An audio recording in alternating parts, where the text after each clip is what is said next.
donors to National Review Institute and for further engaging with us through this book club.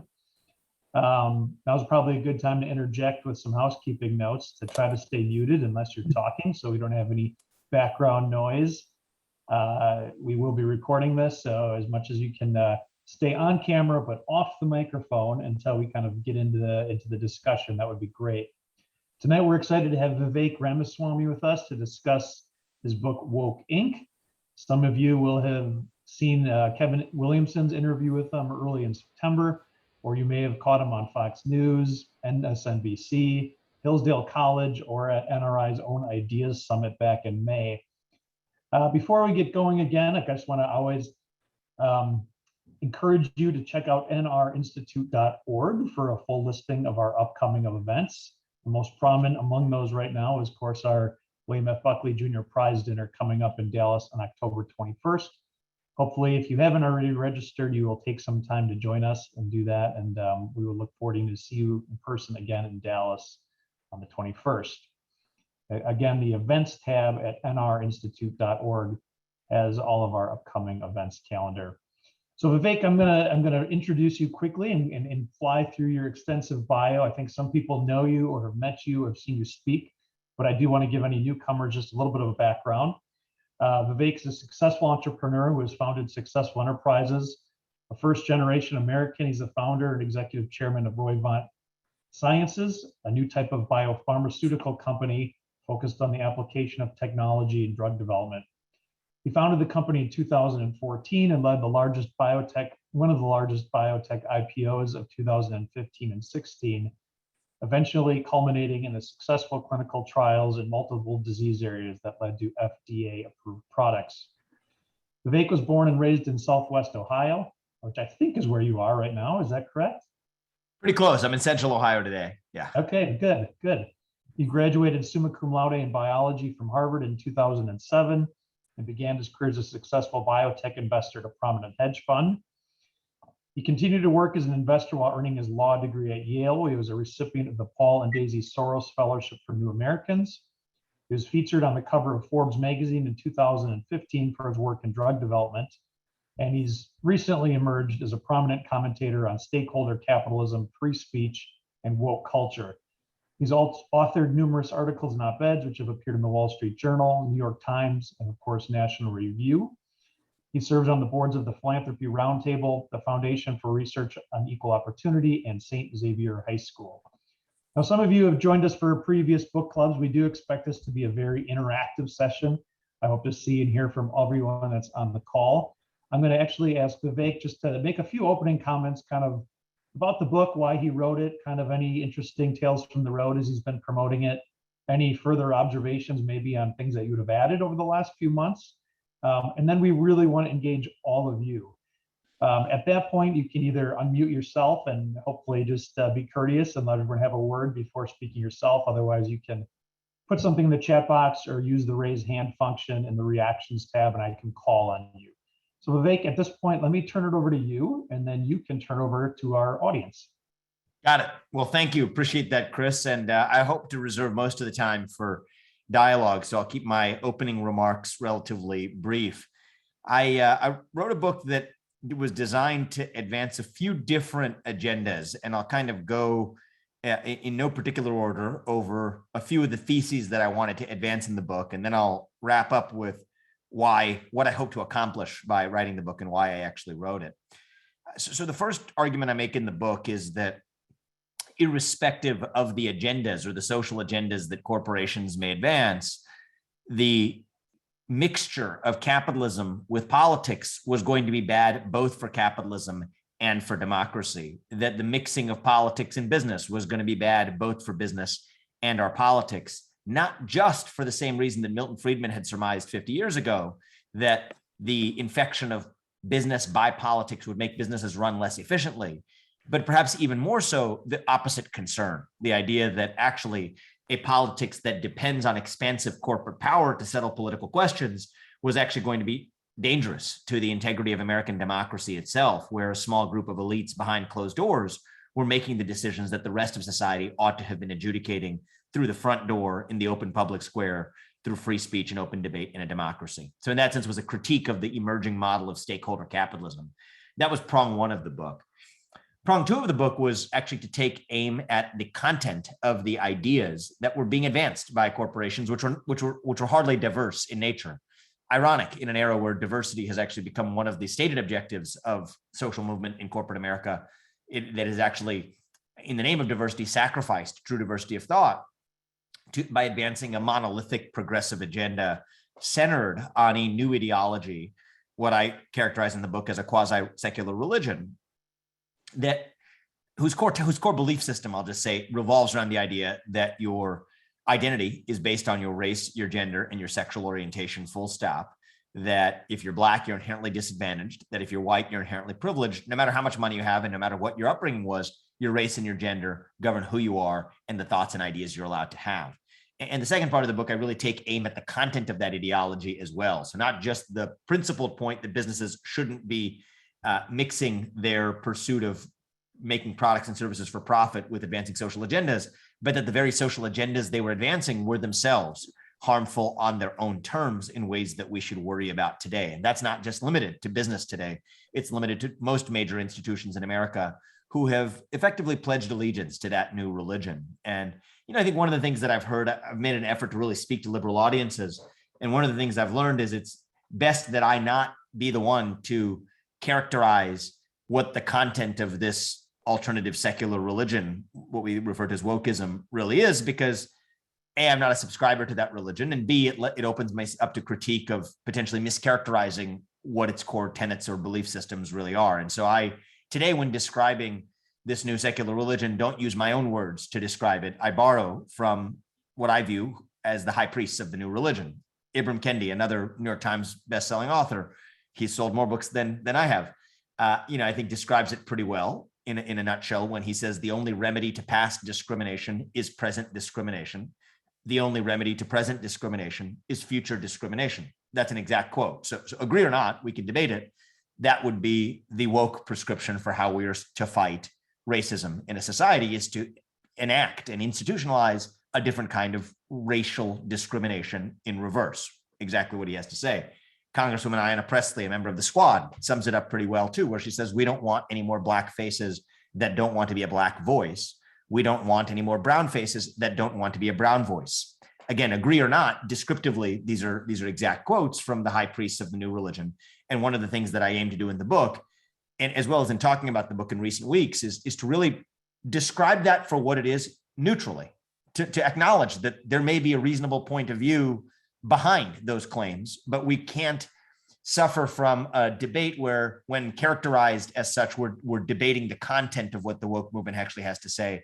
One of the things I've actually learned is I'm no longer characterizing that. I'm taking descriptions of people who consider themselves ambassadors of the neo woke progressive movement at their word, to believe that they really say what they mean, but to be able to then debate the content of those ideas to really see whether we agree with that or not. And I think that's one of my learnings, I think, in recent weeks, is that we sometimes in these debates get hung up on the terminology that we use. I see that a lot in the critical race theory dialogue today, or the debate about critical race theory, teaching critical race theory in the schools, where too much of the debate centers on whether or not what's being taught in a school counts as critical race theory. Whether you call it critical race theory or whether you call it a modern critical theory of race, we ought to talk more about what the content of the beliefs are that are being advanced so that we can debate them out in the open. So that was the second prong of the book.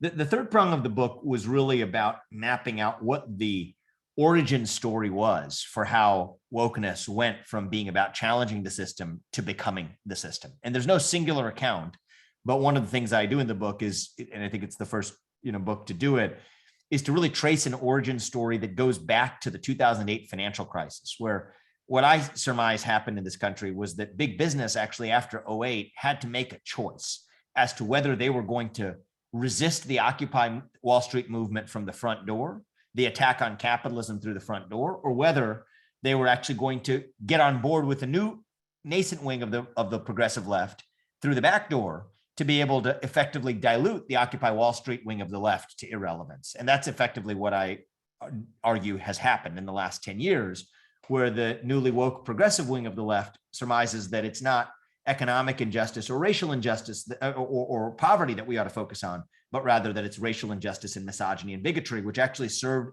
a boon to big business in this country and other institutional leaders in this country too, who actually could go from being the bad guys to being the good guys if they simply entered this new arranged marriage with the newly ascendant woke progressive wing of the left, putting up the economic redistributionist wing of the left up for adoption. And so that was a little bit of the origin story that I tell in the book. And the fourth thing that I try to do in the book is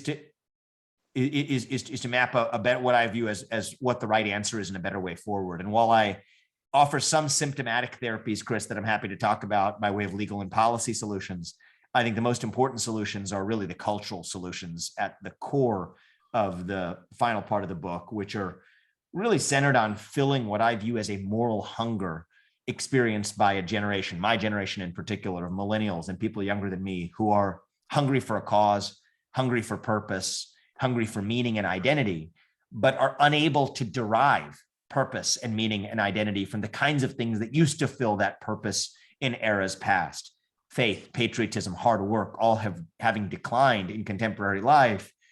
That leaves a real moral vacuum in an entire generation's heart in its wake. And one of the things I argue that we need to do to fight the woke movement effectively is not to really stamp the woke out of irrelevance, but rather to dilute that agenda to irrelevance by fulfilling that moral hunger with something more meaningful than the equivalent of fast food, by mixing morality with commercialism, by going to Ben and Jerry's and getting a cup of ice cream with a cup of morality on the side. That doesn't really satisfy our moral hunger. That's just a form of fast food, where what we actually hunger for is more substantial fare. And I leave off with a reflection on the role that American identity and a revival of shared American identity can play in filling that moral void. And that's really where I leave off with this book, and hopefully begin the next, which I'll talk a little bit about at the end, that I'm in the early stages of beginning to write today. And so with that, Chris, I'll wrap with one final comment, which is actually why I wrote the book. Or at least what I hoped to achieve by writing the book. What I hoped to achieve by writing the book wasn't principally to convince somebody who didn't already have the same belief that I did to come over to my side of believing what I did on any of those 4 counts. And it wasn't to further serve up a book of red meat to people who already agreed with me on each of those counts and further throw fuel on their already burning flames inside, but rather to do something that I hungered for, dating back to when I grew up in this country in the 1990s, which was an era where people actually were able to have open conversations about each of the theses of the book out in the open. And I can't remember a time in my adult life, probably in my full life period, where the difference between what people were willing to say in private and what people were willing to say in public was as wide as it was. And I think that a good measure of the health of any democracy is indeed the percentage of people who are willing to say in public what they actually believe. And right now, there's no doubt that we're doing abysmally on that metric. I think another good measure of the health of a democracy is a society in which we settle our most important political questions through free speech and open debate in the public square, rather than through the use of force, including economic force. And I worry about the rise of a new culture that settles fundamental, normative, moral, and political questions through force rather than through debate, and even the use of economic power as a bludgeon to do it. And I think that lays out 2 challenges for the future of both the conservative movement and the American movement, respectively. I think that the difficult challenge for the future of the conservative movement is figuring out how the castle of capitalism that conservatives had so diligently guarded from the front door for the last 40 years from the forces of big government intrusion were actually invaded by the back door from forces ranging from the CCP to the neo-progressive woke movement in the United States. And I think the challenge for the future of the conservative movement is how we sterilize that castle of capitalism, but without burning the whole thing down. And I think that's going to be a very difficult needle to thread going forward, where there may be a wing of conservatives who would prefer to stand at the front door, keep guard, look the other way, and recite a slogan that we memorized in 1980, while a different wing of the conservative movement may recognize the problem with clear eyes, but propose a solution that involves burning the whole thing down. And I think the defining challenge is how we actually sterilize that castle without burning the whole thing down. And I think the future of the American movement really relies on answering a simple question that I think we lack a good answer to today, which is an answer to the question of what it means to be an American in the year 2021. I actually think we lack a good answer to that question. I can't remember a time in my own life where we more badly needed an answer to that question. And our lack of an answer, I think, forms the basis for the black hole at the center of our country's soul right now. And when you have a vacuum that runs that deep, that's really when I think poisonous ideologies begin to fill the void. And that's a big part of what makes wokeism the equivalent of what I describe. I think I said this in the book, the equivalent of an opium for the American soul in the modern era. And I think the right answer going forward isn't simply going to be to eradicate that cancer alone, because another cancer will still fill the void if we don't fill that void with something more meaningful in the meantime. And so that's a big part of what I set out to do in the book as well, and get to at least by the end of the book. And I'll be picking up with that work, not even in this book, but in some of the work that I'm carrying out in the year ahead, including a new book that I've begun writing as well. So with that said, I will pause. It was rather unstructured reflection, but that's what I was asked to give. And I look forward to having a conversation with all of you. Oh, that's fantastic. Thank you so much. I will say, the power to mute somebody on Zoom when there's background noise is really addicting, and I'm starting to understand the appeal of cancel culture. As I said, this is to be a group discussion. It is a book club, so I'm not going to be interviewing Vivek, but I'm going to be turning the floor over to you. I saw Eric manually raise his hand, so we're going to start with Eric, and then when he's done, feel free to unmute yourself. And again, if you want to use the raise hand function or the chat, I can call on you. But I think we have a small enough group that we can just kind of go with it. So Eric, we're going to start with you, then we'll turn it over to Heidi, and we'll go from there. So go ahead, Eric. Okay, Vivek, I very much enjoyed your remarks at the Basque Fries barbecue in Gardnerville in August. I've got a question. You suggest painting this in kind of neutral terms. The issue of the left, capturing corporations to their own purposes. Why not frame it in moral terms? If people within corporations, people in the public square are advocating treating individuals based on tribal affiliation, racial or class, that's kind of like the Soviet Union or South Africa, the apartheid system, and I would suggest that's morally abominable and should be called out as such.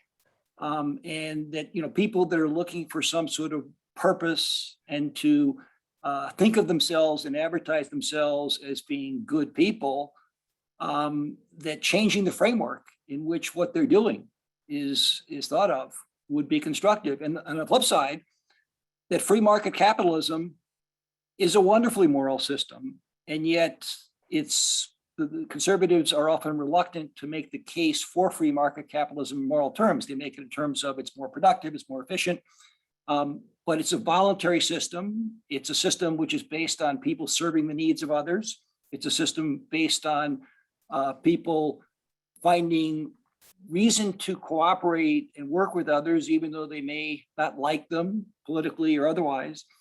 And by, I would argue, many objective standards, a moral system. So, with that, what do you think? Yes. So I want to pick up on the last part of what you said, because I think it gets to the heart of where I think our focus, in my opinion, at least our focus ought to be as a conservative movement going forward. I agree with you that many conservatives today find themselves reluctant to be able to make the moral case for free market capitalism. Amongst the reasons that you laid out, I would also add the idea that it actually has the potential to tear down other socially inequitable systems. I think the spread of free market capitalism to India is a big part of what tore down the caste system in India, that really makes caste fundamentally, I think, some people in India may disagree with this characterization, but basically unrecognizable relative to what it was even 50 or 60 years ago, in part because an economic system of capitalism had an ability to reorder even a social system by breaking down boundaries that were otherwise held intact by social forces that were eroded by the spread of commercialism. And I think that in certain cases that can be a good thing. But I think we have to sort of I'm a lover of capitalism, no doubt about it. But I think that in order to sort of resolve the reluctance at the heart of a true conservative to embrace the case for capitalism, we have to ask ourselves where that reluctance originates and maybe give it the most favorable presumption we can. And as best I can tell, to get to the intuitive heart of it, it's an idea that I'm also sympathetic to, which is that virtue is a precondition for capitalism. It is not a product of capitalism. Yes. And I think there's no phenomenon that better calls that out than, for example, the rise of modern social media. And I have a lot to say about censorship and political censorship. That's not the aspect of modern social media that I'm talking about right now.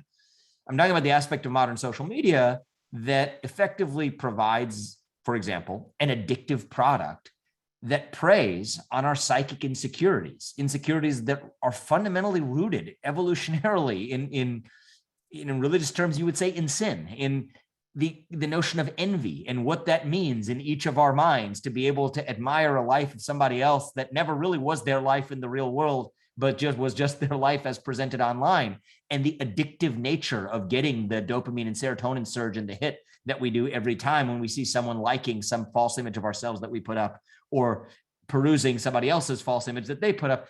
That's a good example of how actually virtue might have been a precondition for capitalism to work.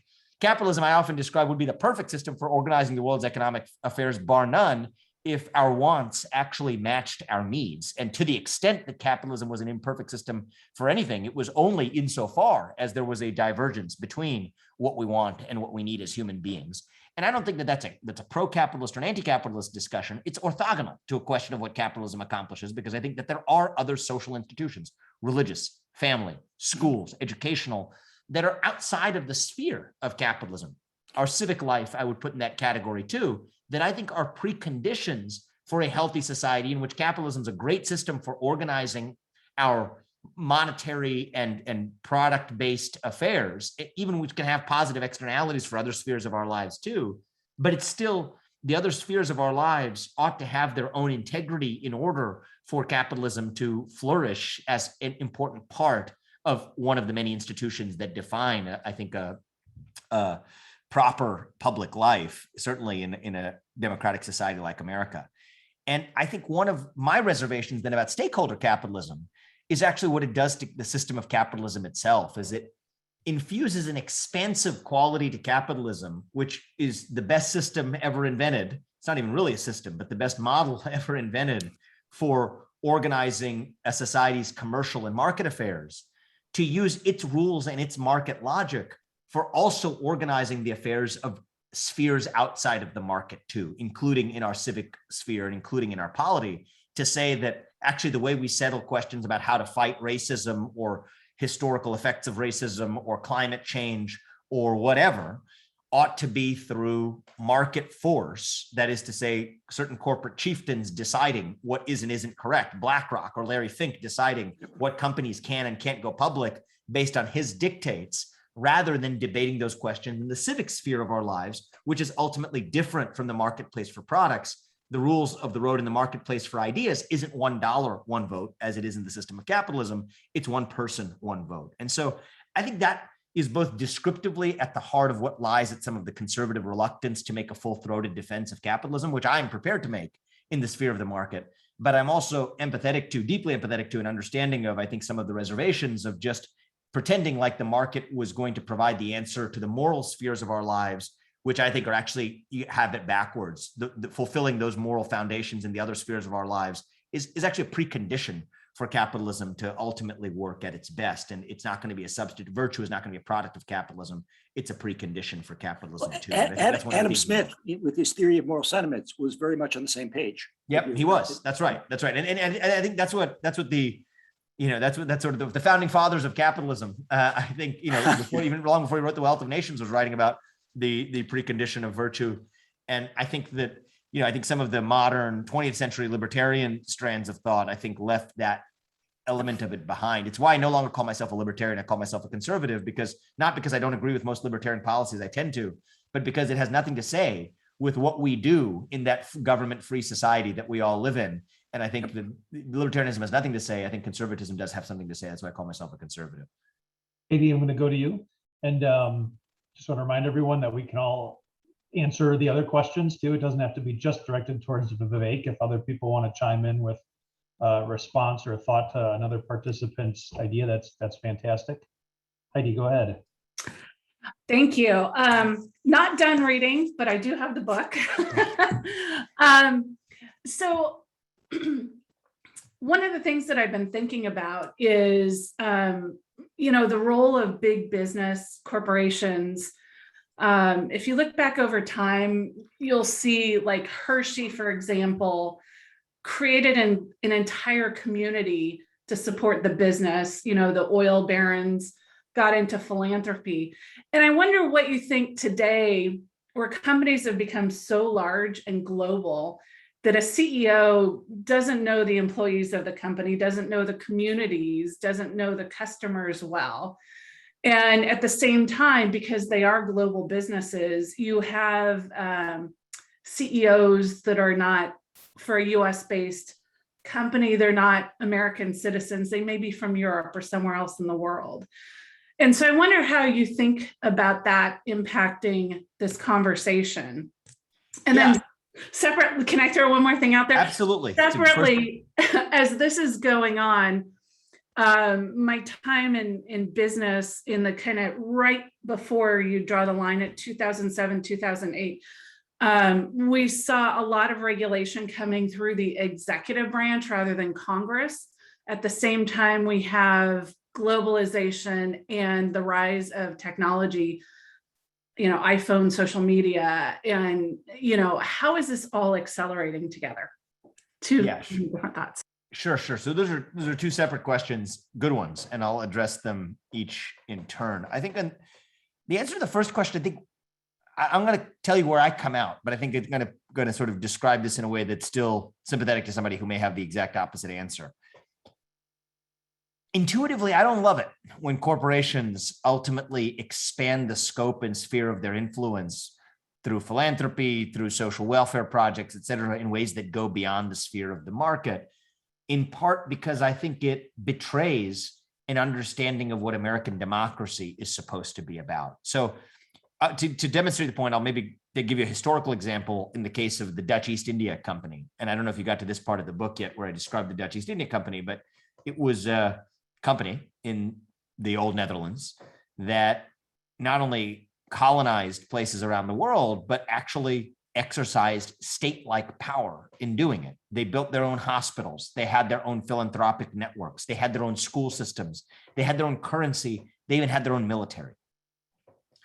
And I think in the founding of the American corporation, in the American model of the corporation, I think that we were really thoughtful in saying that we didn't want the Dutch East India Company in the United States. We have a constitutional republic, but we don't want extra constitutional actors that exercise state-like power either. We don't want the state exercising power that exceeds the proper scope of the state, but we don't want some other institution that effectively plays the role of the state that operates extra constitutionally outside of those constitutional norms. And so we had a really limited vision of the corporation, which dates back to the 18th century and then the 19th century, where if you wanted to get a corporate charter, the state legislature had to give you the corporate charter. And if you're going to get the benefit of limited liability, which by the way is a state provided benefit, you were going to get that in return for a really limited purpose for your corporation to be able to do business. If you got a corporate license from the state legislature to build a bridge, and then you tried to build a road as well, you wouldn't get the benefits of limited liability in ultimately building the road. And if somebody died, you would be sued personally as the owner, corporate shield notwithstanding. So that was actually a pretty limited conception of the model of the American corporation that administratively we made it easier. Okay, now the Secretary of State in a state can give you a charter instead of the legislature. Oh, and by the way, we're going to generalize corporate purpose to saying pursuing anything you want for the pursuit of profit. It doesn't have to be just building a bridge or a road or that specific. But it still has its roots in this limited idea of the purpose of the corporation. And this is where I think Milton Friedman gets it wrong, is that he assumes that that was all just for the benefit of the shareholders, that we create this fiduciary duty to shareholders for the benefit of shareholders to foster innovation, when in fact, the fiduciary duty to shareholders was actually the quid to corporate shareholders to say, we're going to give you all these great benefits of limited liability, but we're going to make a fiduciary duty of the corporation to look after the affairs of shareholders to protect the rest of society from corporate overreach. And I think that was, I think a telling of the corporate history that I think, as far as I'm aware, hadn't really been put together in the way that I was, I hope to have done in this book. But I think that really tells us that the thing we were doing was making an affirmative statement that we did not want the Dutch East India Company here in the United States. And now, for example, with the birth of modern Silicon Valley, what we really see is the birth of the Dutch East India Company on steroids. Facebook's, some of its old executives had mused about the possibility of building a private military one day. Dutch East India Company had its own currency. Look at Facebook trying to create its cryptocurrency. But actually, they can do something that no company in human history, including the Dutch East India Company, could never do, which was set the bounds of acceptable speech in our public squares. And I think that makes these companies the most powerful companies in the course of history in a way that actually poses an existential threat to a constitutional republic like ours, where that again gets to the second half of your question about actually how government is able to work hand in glove with these companies to delegate them. It's dirty work, the work that government cannot do directly through the front door, to be able to take out that dirty work and have it carried out through the back door by these extra constitutional actors that act outside the bounds of our constitutional system of checks and balances. No better example than in the case of, for example, big tech censorship today, where the ascendant party in power in the United States would love to silence political opposition, but can't do it because we have this pesky thing called the First Amendment to the Constitution of the United States. But now they say, no problem. We can use a combination of threats and inducements in the form of Section 230, liability exemption, in the form of direct coordination in the fight against misinformation or hate speech or whatever, to be able to do through the back door what you cannot do directly through the front door. And so one of the things that I try to do in this book is to revive the notion of disguised state action for what it is.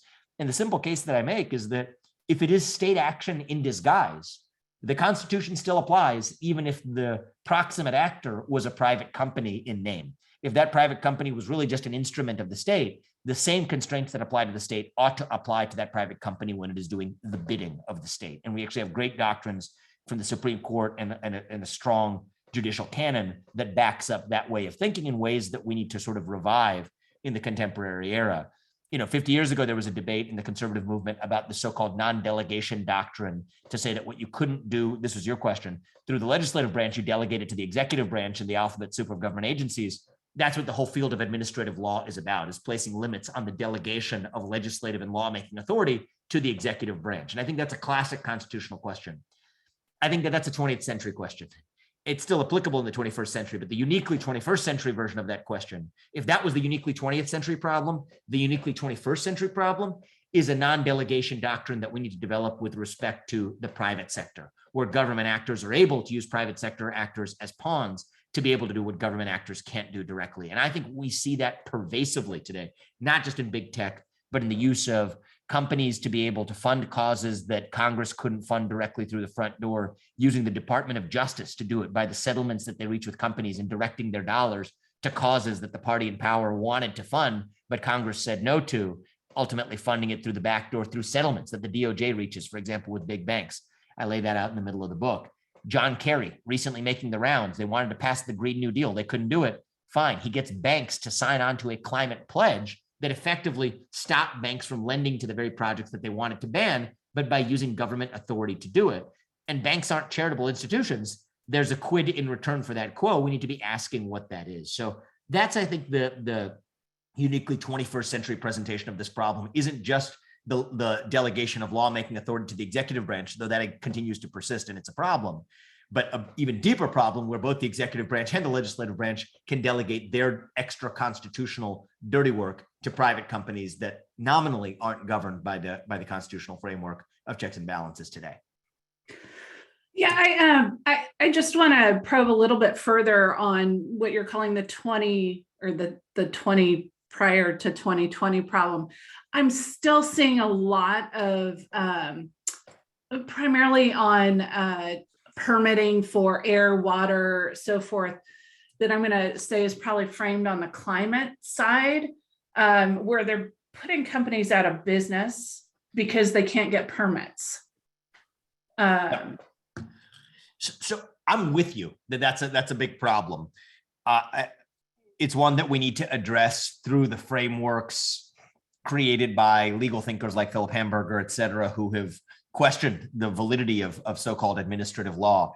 Is administrative law unlawful? It's a pretty good read by him. But I think those are important battles that we need to continue to fight in the courts. Those were battles that began in the last century. I think Ronald Reagan ushered in a model of executive leadership that rejected the kind of use of executive power and abuse of executive power that I think we've seen from administrations on both sides of the political spectrum ever since, but particularly on the left. I think I'm while agreeing with that, raising the alarm bell on an even newer tactic that I think is far less appreciated and more likely to be effective in ways that escape public notice, which is the ways in which some of those administrative agencies are now able to further kick the can down the road by further disguising their own action by delegating it to a private company. I'll give you an example. There's an SEC rulemaking underway right now that would govern stock exchanges from, and prevent companies from listing that had a board that was insufficiently diverse as determined by that exchange on axes including race, gender, and sexual orientation. One of the things that the process of administrative law demands in order for an administrative agency to be owed what's called Chevron deference, or that is the deference of courts to the judgment of the agency, is they have to accept public rulemaking as comments to public rulemaking as part of the process for the rule to carry legal force. One of the public comments that came up during that process was actually members of the public said, okay, well, if you're going to count race or sex or sexual orientation as a barometer for diversity, let's also add veteran status and disability status to the list, because those also are good proxies, the research would show, for diversity of experience and diversity of thought. To which NASDAQ's response was actually adding more characteristics or hallmarks of diversity to the list of diverse attributes may have the counterintuitive effect of reducing our diversity goals that we seek to implement. And then they passed the rule anyway. Now, if somebody wants to sue the SEC on that, actually the SEC might be able to say this is actually just NASDAQ making the rules, and the SEC's job is nothing more than overseeing the process by which NASDAQ makes those rules. That's what the Exchange Act says.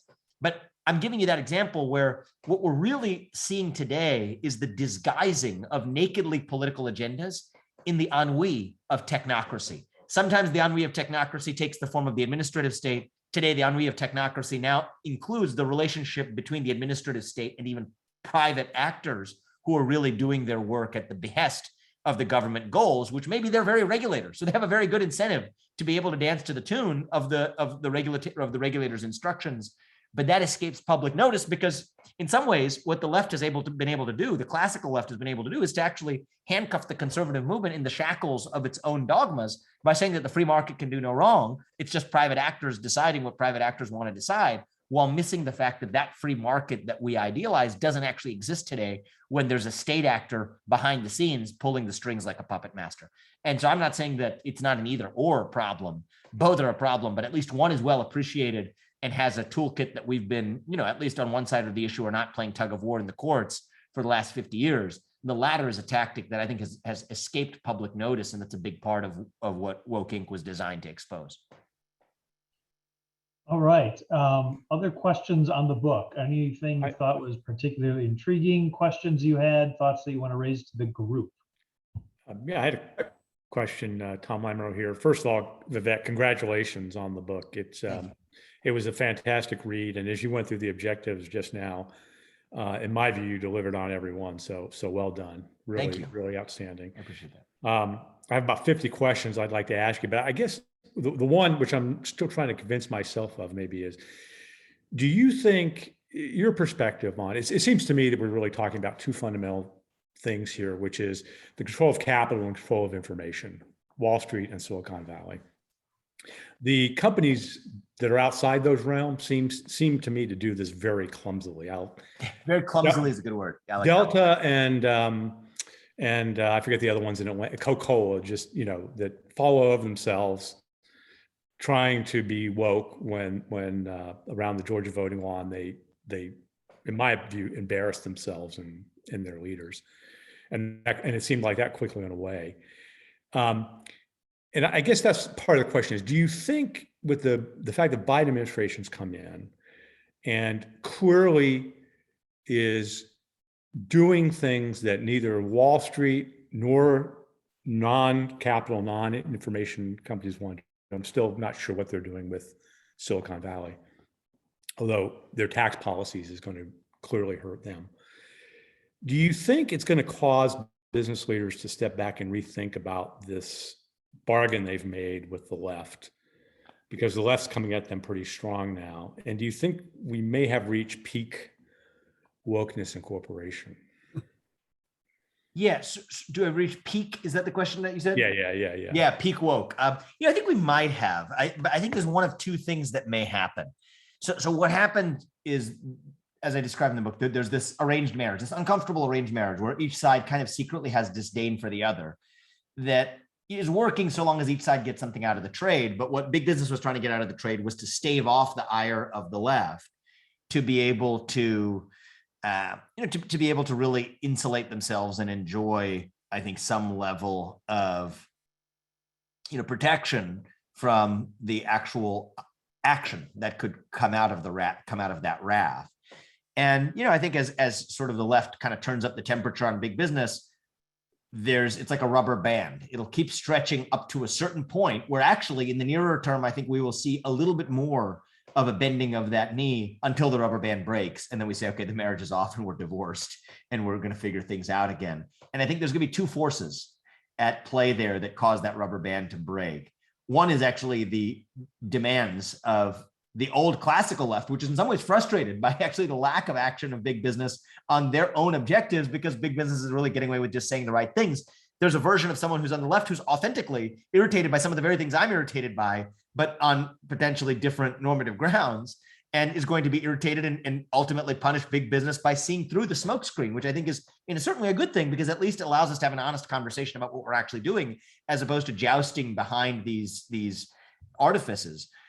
The second force that I think will cause it to break is that I think big business has mostly taken for granted that Republicans and conservatives, both by way of consumers, investors, and regulators, are, as much as they may huff and puff, going to mostly be on their side at the end of the day, because a conservative commitment to the free market, even if it's an imperfect free market, still is going to never really pose the same level of threat to the objectives of a big business as is the left. I think that assumption is also being slowly put under pressure too. And I think that as each of those sort of each of those forces rises to a boiling point, at some point that rubber band is going to break. I don't think that's anytime soon, though. I think these things tend to play out very slowly, are intermediated by attenuating forces in ways that I think the arranged marriage is nearing its peak, but it may not be like a mountaintop. I think we might be at a steady state, at a new steady state that sort of, may not get much worse than it has today, because I think that at some point big business has tested the boundaries and realized where it could have a shorter term backlash if they overreach. I think we're sort of there now. My book, is one among many forms of commentary and exposing this issue in a way that I think is going to change behavior in the short run. But I think we might be at a steady state, a new operating norm that's going to be here to stay, that's neither going to worsen materially from what we've seen in the last year, but nor is it going to automatically self-correct either. That descriptively, I just think that's where we are. Now, normatively, in terms of, I think, what drives a real cultural change will be a fundamental demand amongst consumers and other stakeholders of businesses to really see businesses that separate their politics from their commercial operations. And I think that will be a slower build that's ultimately going to have to come from our culture, because a big part of what keeps businesses operating according to that, let's just call it woke capitalist steady state, is that many consumers are actually demanding it of them, especially people of my generation and younger. And I think that's kind of where I leave off in the book, is really the need for a cultural revival of an entire generation that fills its hunger for a purpose with something other than deciding to buy the right t-shirts or the right sneakers, which doesn't really do the trick anyway. So I think that's kind of where we're at. That last point, spot on. I can recall circa 2003 having a conversation with a millennial. My really first aha moment with dealing with the millennial generation as an employee. Where I worked, we hired a lot of them, and we were talking about career objectives, and she was describing it to me. I realized why she came to work was why I went to church. Yes. And that was like and your book kind of crystallized a lot of that for me, and I thought it was very good. And you used the word quasi-religion before about wokeness. In the book, I think you were more, I don't think there's any quasi about it. It's a full-on religion. And I love some of the legal solutions you've outlined. And that was my next question, which I don't want to monopolize, but, particularly the ones around using, applying the public service requirement to the cloud and social media platforms, and bringing in the protection that I think consumers should have, either through religious or maybe political if we get legislation.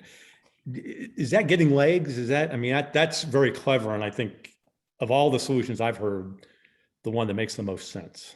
Well, I tell you, I give speeches around the country over the last, few months.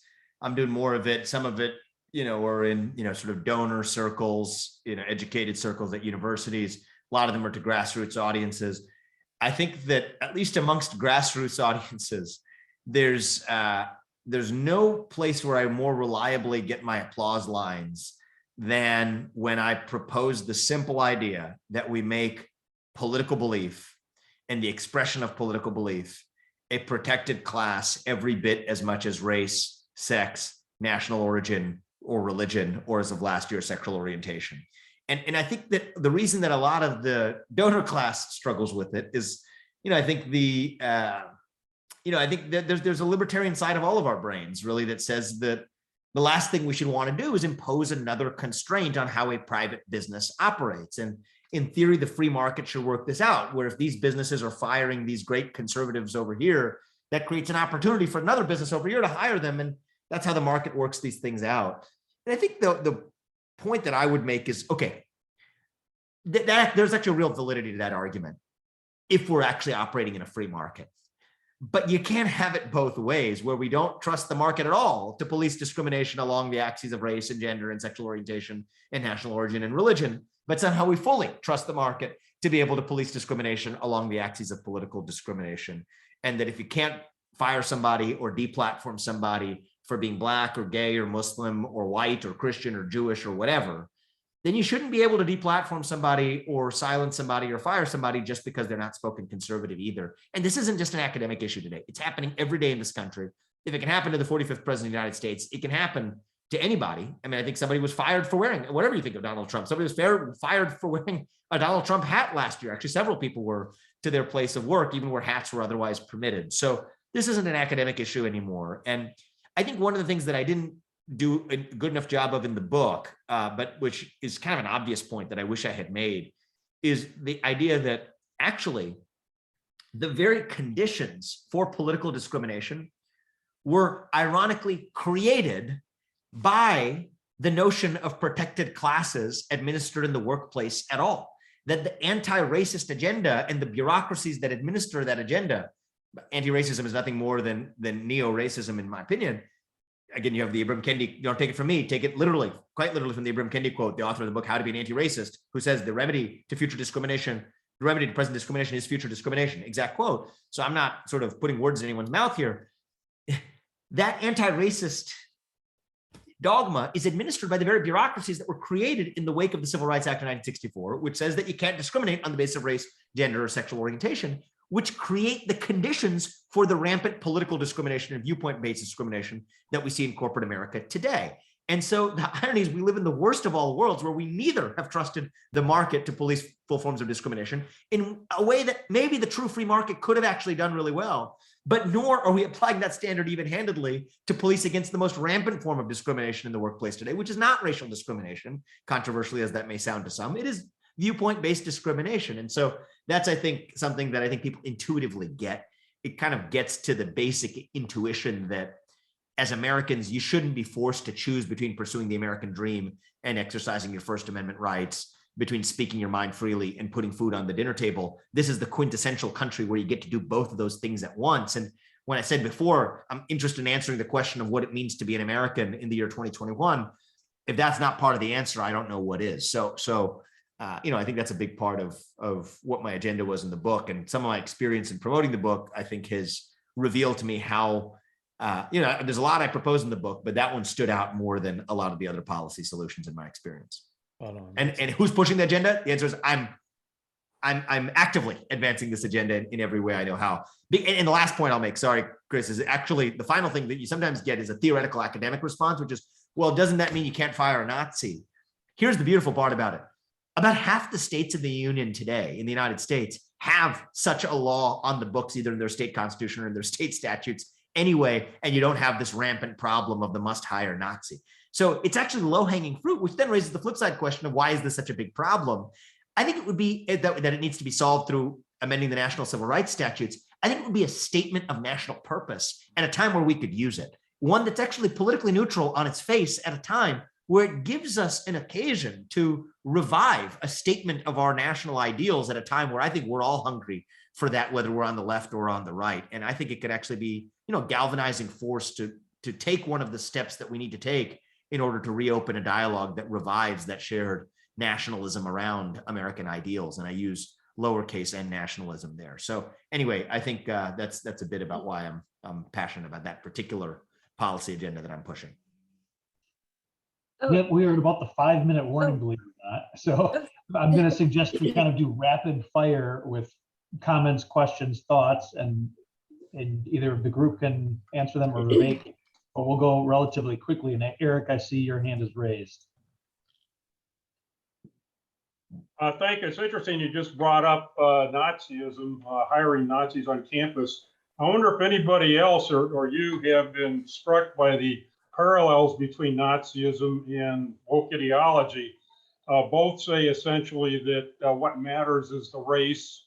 It's a struggle between the races, with races being oppressed or oppressing, and all the structures are aimed, institutional structures are aimed at that end. And the premise you strike me as very similar between these ideologies. Yeah, so that's about half the story. If I had to sum it up, you make a very good point. I think if I had to take the two most toxic ideologies of the 20th century, I think it would be unambiguously German Nazism and Russian Soviet Marxism. Nazism was effectively identity politics on steroids. Marxism was an oppressed narrative on steroids. Mix the two and you get their modern love child of wokeism. And I think that's the defining 21st century dogma that is the long lost love child born on American soil of communist Marxism and of German style Nazism. That's exactly what you get. So I agree that you got one of the parents right. There's a second parent too. And their love child is the one that we get to enjoy in contemporary America today. If Long Lost Love Child is your next book, I don't know if that's in the romance section or if that's in the nonfiction section. Yeah, it might be in the adult fiction section, I think. Good title for sure, though. Meredith, go ahead. Oh, thank you. Hi, Vivek. Thank you so much for being here. And I'm halfway through your book as well, but thoroughly enjoying it. And a quick disclaimer, I work at one of the companies that you mentioned in the book. But that to say, I couldn't agree with you more on everything that you said. And we have at my company where I work, we have some sort of internal library that is supposed to be representative of different viewpoints. And it's not. It's a library of books that they tell us we should go click on the HR button and check them out. And they're all very right down the same path of what you're talking about, and the wokeism crowd. And I'm very tempted to suggest your book, to go into that library. And I don't know what would happen to my job if I did, but I would love to do that. And that thought crossed my mind as I was reading your book, but I couldn't agree with what you had to say more. Well, thank you. I think one of the things I've been pleased by is actually the reception that I've received, that I've gotten from the left, actually, or at least from some parts of the classically liberal left. I've spoken at some universities, and I think that a lot of classical liberals are hungry to be able to find a worldview that they could disagree with, but at least to be able to get it on the table to disagree with too. And so, one of the things I say when I speak to those audiences is that, ideas aren't like your kids. If a better one comes along, you could take it and claim it as your own. And better yet, think of it more like trying on a set of clothes, right? You want to go shopping, you want to try on a set of clothes and see if it fits. And if it doesn't fit, you're free to put it back on the rack, but you get to try it on for free. Why not try it on? And so, I don't know if that would work at your company or not, but if you wanted to frame it that way, I think that was the way I endeavored to write the book. This isn't designed to be, particularly conservative book per se, but a book that explores descriptively a philosophy that I kind of, to the extent I'm critiquing wokeism, it's insofar as I'm making my own personal biases known on an agenda that goes far beyond a critique of wokeism, but may critique the cynical exploitation of progressive values in ways that the public deserves to see. And so, I encourage you to try it. And I think that there may be some books that you could recommend that might involve taking some career risk. I'd like to think mine isn't one of them, and I'd be disappointed on a couple counts if it were. So let me know how it goes, and I'd be curious. I will. I think I'm going to do it because I've done some other things that have challenged them in some ways. So I think I'm going to give this a shot. I'll let you know. Yeah, thank you. I think one of the things I also say is, in terms of what people can do in their everyday lives, I think we each have a civic duty right now when you find yourself to be the only person in the room who has an opinion on a matter of importance to you. I think you have a civic duty now more than ever to share that opinion in an unvarnished, uncompromising way that is still civil. Sometimes civility is mistaken for having to compromise or modulate what you say. No, I think part of civility demands the respect of your peers to be able to say what you say without modulating it in an unvarnished way, but in a way that's still civil. But I think that we each have an obligation to live out that civic duty. And the thing I've learned is from people who have taken it upon themselves to live out that civic duty, the thing they've discovered is that oftentimes when you do that, you realize that actually you weren't the only person in the room who thought what you did either. And, I think that fear is naturally infectious, but courage, if intentional, has an infectious quality of its own too. It just requires a little bit more of a nudge to get to the place where it spreads as much as we'd hope. And so if you're able to do that in every way you can in your place of work or your place your kids go to school or when your families get together for dinner, I think that's going to be strictly a good thing for our culture. And don't forget to extend the same courtesy to those who may disagree with you in return. Well, that actually brings us to the top of the hour, and I also think that's a great concluding remark.